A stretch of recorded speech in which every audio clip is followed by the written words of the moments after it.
Welcome everybody to another episode of Fins Nation. I am your host Louis Sung, and today we're going to be seeing what Fins Nation is saying about where the Miami Dolphins are right now as they are in the bye week.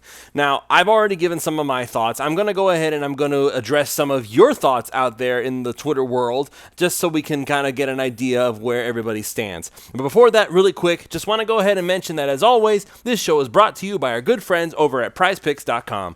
PrizePicks.com is a revolutionary fantasy platform where you can now pick up to 6 different players across professional sports leagues. Whether that's the NFL, the NBA, the MLB, one of each, it's up to you to decide. Just choose whether your chosen player will get more or less than their projected stat. They give you free squares, special Taco Tuesday promos, Flex Friday specials where you can get your money back if you lose or multiply the amount of money you can normally win. So with offers like that, it's hard to justify not signing up if you are any kind of a fantasy sports fan. So use the promo code 5, that's F-I-V-E, and they will match up to $100 on your initial deposit when you sign up. Again, that's promo code 5, F-I-V-E. Go to prizepicks.com, deposit your $100, and let PrizePicks give you $100 of their dollars for you to play with and get started winning today. This show is also affiliate sponsored now by My Nintendo Store. Let's face it, folks, we're all gamers at heart, and Nintendo's been there for us for nearly 50 years, creating all-time classics that are remembered by every generation growing up. And right now, they have special deals going on for what are sure to be more top-selling games in Nintendo's endlessly long lineup. Super Mario RPG, a classic from the days of the Nintendo 64, is being completely remastered from the ground up and will be releasing on November 17th for new audiences to enjoy Mario's first ever RPG adventure. And out right now is Super Mario Wonder, the Mario Brothers' latest completely new game that is already receiving rave reviews from both critics and actual gamers alike. Just click the links in the description below to order or pre-order either of these awesome titles, and you'll be receiving bonus items upon making your purchase. So again, just click on the links in the description below and you'll be able to get these awesome titles at awesome prices with awesome bonuses. My Nintendo Store, your best and quickest gateway to the world of Nintendo. Alright everyone, so I went ahead and I addressed some of my concerns. If you listened to the last show that I did, Fins Nation, on Monday morning, then you guys know exactly where I stand on this whole thing. I am concerned that the Dolphins are making a lot of foolish mistakes. I feel like they need to use the bye week to try to get those cleaned up as much as humanly possible, so that way when the playoff stretch begins, we'll be ready to go. The Dolphins aren't going to be facing a whole bunch of really tough teams anymore at this point, and a lot of the games that they're going to be doing are going to be at home, which is going to help them out a lot.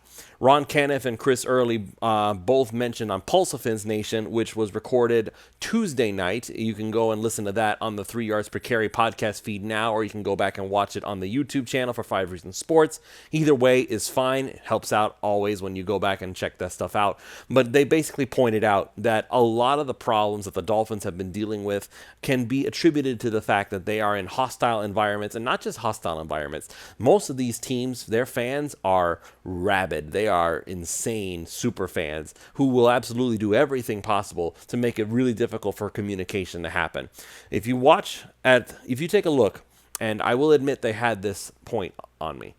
The Buffalo Bills fans, you know Bills Mafia very well, I'm sure. They are really, really passionate about their football team. They are loud. They can take over a stadium in no time flat. Heck, even when the Dolphins are at home, you still feel like half the stadium is filled with Buffalo Bills fans. They travel really well. So, of course, it makes sense that the Buffalo Bills will be able to disrupt the Miami Dolphins' communications. It's not going to be as easy to get the plays up to the line on time. There's going to be a lot of disruptions, and they are a physical football team. That is also something else that I had brought up as needing to be addressed. They need to figure out a better counter for dealing with these teams that want to punch you in the mouth, or at the very least want to punch you at the line of scrimmage and make it so that the wide receivers can't run their routes the way that they're supposed to when they're supposed to. So that's one concern that I also had. But again, they pointed this out. Buffalo, Philadelphia, and then, of course, Kansas City in Germany, 90% of the stadium was Kansas City Chiefs fans. So, once again, even though it was a neutral site, it was basically a road game for the Dolphins regardless. Because think of it this way. Dolphins go up to MetLife Stadium. Those guys at the Dolphins NYC, Igor and those guys, they are incredible people if you don't follow them on Twitter. They held the MetLife takeover every single year, and every year, Dolphins players come out and say that they were able to hear the Dolphins fans in the stands from the MetLife takeover specifically. It's not just, oh yeah, we heard the fans. They specifically point out that the guys at the MetLife takeover, they are able to basically take off a section of the entire stadium and just fill it with Dolphins fans. Those cheers can be heard by the players, and even though they are in a hostile environment at MetLife Stadium, the Dolphins themselves don't necessarily feel the hostility as much as they normally would because of the dedication of the guys of Dolphins NYC and everybody who ends up buying tickets from them to make MetLife Takeover happen. That has a huge impact. So naturally, when the opposite happens, it's not necessarily about where they are playing. It's about who's in the stands and what is the environment like. It was a neutral site in Germany, no doubt about it. They were not playing at Arrowhead. They were not playing at Hard Rock. The stadium itself was as neutral could get. But when you look up in those stands and all you see is a sea of red and white, then of course the Miami Dolphins are not going to feel like it's a very friendly environment. And by the way, the echo and the sound that was in there was making it very difficult, just like before those other two games, Philadelphia and Buffalo. It wasn't as easy for the Dolphins to run their offense. That part of it and what they are saying there, Ron and Duke telling me that on Pulse of Vince Nation, I get that aspect of it. I really do. I understand it. It is a real thing, and I acknowledge it. That doesn't stop me from being concerned about it, though, because if the Dolphins want to get into the playoffs, if they want to go somewhere in the playoffs, there is a very, very strong chance that they are not going to be playing at Hard Rock Stadium during those playoffs. They will be on the road, and they will be on the road against really good football teams, because teams this year, the really good ones are going to make the playoffs, and the ones who are just okay, they are not going to make it. Now, I do not believe that the Dolphins are in that okay category. I think that the Dolphins are a shoo-in to make the playoffs. Whether it's because they win the division or if they make it into the wild card, they will make the playoffs. I don't doubt that for even a second. But if you have to go to Baltimore and play them right now the way they're playing in the playoffs, you're in trouble. If you end up having to go back to Buffalo, if you end up having to go to Kansas City, if you end up having to go to Cincinnati, all of these things are concerns that the Dolphins should be very wary of. But now the question becomes, what exactly are Dolphins fans feeling right now out there? There are a lot of mixed results, and I'm going to go into it right now. Just want to be able to read a few of them off to you guys. So one of these things that they're going on right now is that a lot of fans are feeling like they're a good team, but not a great team right now. They are a playoff team if things go right and injuries to key players don't derail the process. That comes from @Twitsy on Twitter. So one of the things that he's referring to here, obviously, we need our key players to remain healthy. And to be able to say that they're not a great team, that depends on your definition of great. I don't necessarily agree with that assessment. There are a lot of really good things the Dolphins have managed to do, and some things that they've managed to do that other teams that are considered great have not been able to accomplish.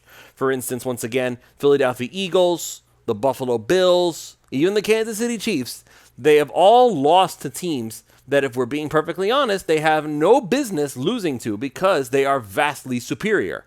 So with that in mind, we can easily say, well, the only teams that the Dolphins have lost to are teams that are at the very least, on the equal playing field to Miami.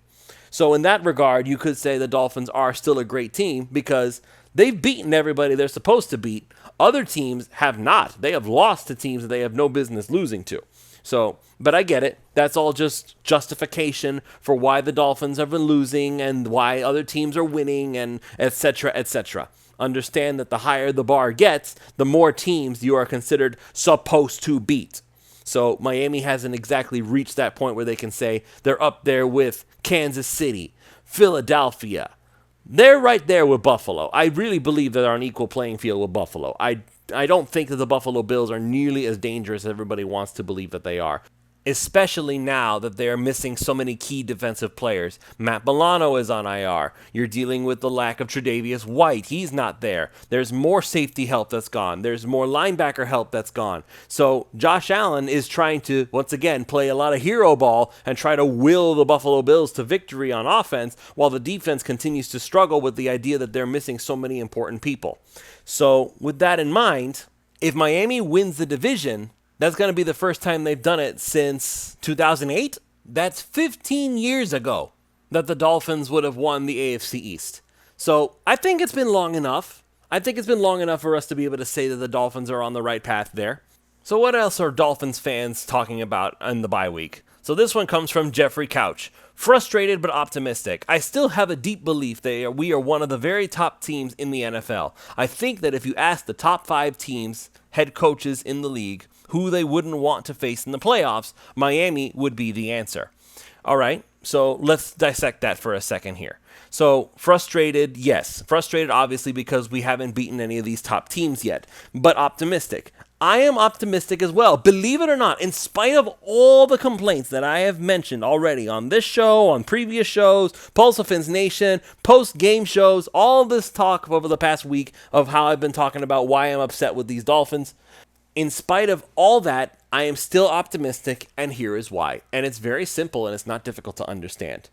The Miami Dolphins have already proven that when they are firing on all cylinders, they cannot be stopped. Ask the Denver Broncos. 70 points we put on them. Meanwhile, Kansas City could not score a single touchdown. That is not you could call that a fluke if you want to. I personally believe that that's just what the Dolphins are truly capable of when everything is going their way. Now, and in the NFL, most things don't always go your way, at least not everything. It's usually one or the other at best. But we've already seen it. This Dolphins team can be very, very dangerous. We've seen what they can do now that Jalen Ramsey and Xavier Howard are sharing the same football field. It suddenly becomes a lot more difficult for quarterbacks to find open receivers. We've seen what can happen when Tyreek Hill and Jalen Waddle are at full strength and ready to rock and roll. If they can just avoid getting jammed at the line, there's no stopping them. Raheem Mostert on offense, he is a beast, and he's showing that he can run in between the tackles, around the tackles, whatever you want to do. He can do it. Now, if Mike McDaniel had just let him carry the ball more at the end of that game, maybe things would have gone a little better, but that's neither here nor there. I'm trying to talk about being optimistic right now. There are so many reasons why we should be optimistic about this year's Dolphins team. All these things that I mentioned already, the talent, the coaching.